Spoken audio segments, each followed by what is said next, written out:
Истражувачкото новинарство во Македонија се соочува со два проблема: недостаток на ресурси, поприлично впечатлив недостаток на ресурси, човечки, технички, технолошки, материјални, и со недостаток на вештини на новинарите. Ги прашала македонски новинар што е тоа истражувачко новинарство, веројатно никој не би знаел да го даде одговорот. Причината е секош не полесно да бараме кај другите, секош не е крива владата, не се криви собствениците на медиумите. Да, имаат вина и тие, несомнено, не можеме да го негираме тоа, но ајде да се тргнеме да си ја бараме вината кај самите себе. На сите ни е полесно да бидеме канцелариски новинари, да покриваме дневно новинарство и да работиме копи-пейст новинарство. Кога мислам на недостаток на вештини, не мислам на амбиција или не мислам на оние традиционални вештини, туку недостаток на новите технологии и методи кои веќе се употребуваат во светот, па и во регионот. Во таа смисла ние сме веројатно и најзаостанатите во регионот.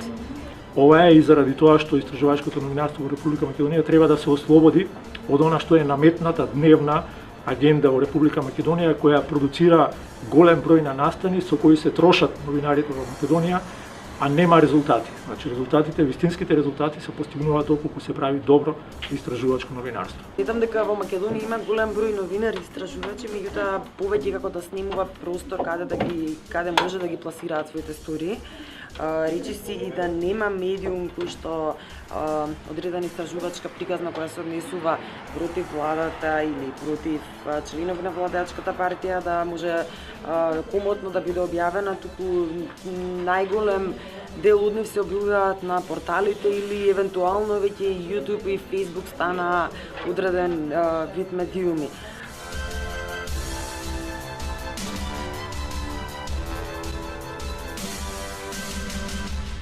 Во однос на човековите права, значи тоа сметам дека ги загрозува човековите права и на новинарите кои што работат и кои што треба да бидат платени за тоа, да имаат простор каде да го објават тоа, да им бидат овозможени услови. Меѓутоа наспроти тоа медиумите во Македонија се соочени со поголем број хонорарци кои што работат, кои што не се доволно платени, кои што не се здравствено осигурани, ниту пензиско.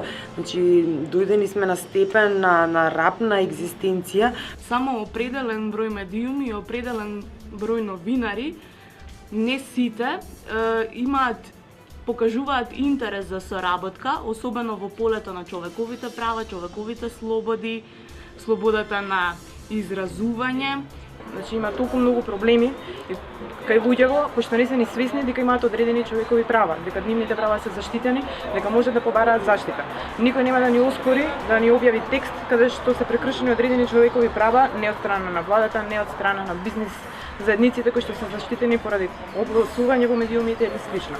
Сметам дека истражувачкото новинарство е повеќе од потребно во Македонија. Живееме во општество како што живееме. Факт е дека немаме доволно време за тоа, дека немаме доволно ресурси, но реално ако сакаме можеме да направиме добри истражувачки истории за малите проблеми кои што ќе решат многу работа.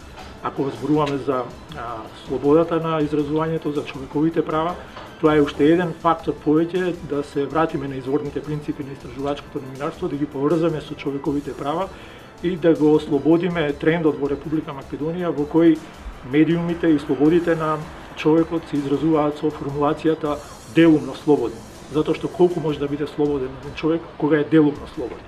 Прво треба јавноста да се едуцира што е тоа човекови права. Кај нас човековите права најчесто се поврзуваат со права на геј популацијата или со слобода на изразување, бидејќи веројатно најмногу активисти има во тие групи на луѓе кои ги застапуваат тие права и ништо тоа, повеќе од тоа. Луѓето не знаат дека човеково право е правото на здравствена заштита, правото на пристап до вода и она што секој ден го живеат.